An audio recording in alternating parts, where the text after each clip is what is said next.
ಸ್ವಚ್ಛತೆಯ ಬಗ್ಗೆ ಅರಿವು ಮೂಡಿಸುವ ಜಾಗದಲ್ಲಿ ಸ್ವಚ್ಛತೆಯನ್ನು ಮರೆತ ಅಧಿಕಾರಿಗಳು. ಹೌದು, ಗೌರಿಬಿದನೂರು ತಾಲೂಕು ತೊಂಡಿಬಾವಿ ಹೋಬಳಿ ಅಲಿಪುರ ಗ್ರಾಮದಲ್ಲಿನ ಸರ್ಕಾರಿ ಆಸ್ಪತ್ರೆಯ ಕಾಂಪೌಂಡ್ನ ಒಳಗಡೆ ಸ್ವಚ್ಛತೆ ಕಣ್ಮರೆಯಾಗಿದೆ. ಬರೀ ಗಿಡ ಗಂಟೆಗಳಿಂದ ಕೂಡಿದೆ.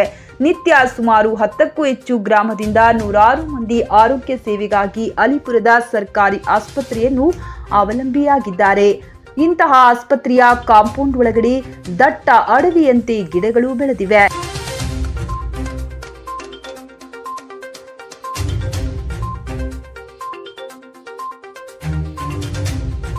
ಇತ್ತೀಚೆಗೆ ಸೊಳ್ಳೆಗಳಿಂದ ಡೆಂಗು ಜ್ವರ ಸೇರಿದಂತೆ ಇತರ ಕಾಯಿಲೆಗಳ ಸಂಖ್ಯೆ ಅಧಿಕವಾಗುತ್ತಿರುವ ಹೊತ್ತಿನಲ್ಲಿ ಸೊಳ್ಳೆಗಳ ಅಭಿವೃದ್ಧಿಗೆ ಸೋಪಾನ ನೀಡುತ್ತಿರುವಂತಿದೆ ಈ ಆಸ್ಪತ್ರೆ.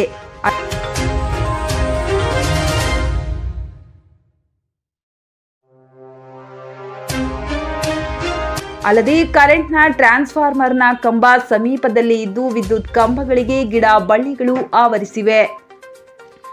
ಈ ವಿಚಾರದಲ್ಲಿ ಜವಾಬ್ದಾರಿಯ ಕೊರತೆ ಹಾಗೂ ಸಂಬಂಧಪಟ್ಟ ಅಧಿಕಾರಿಗಳ ನಿರ್ಲಕ್ಷ್ಯ ಕಂಡುಬರುತ್ತದೆ. ಸಾರ್ವಜನಿಕರಿಗೆ ಸ್ವಚ್ಛತೆಯ ಬಗ್ಗೆ ಅರಿವು ಮೂಡಿಸುವ ಸ್ಥಳದಲ್ಲಿ ಸ್ವಚ್ಛತೆ ಪಾಲಿಸದಿರುವುದು ನಿಜಕ್ಕೂ ದುರಂತವಾಗಿದೆ.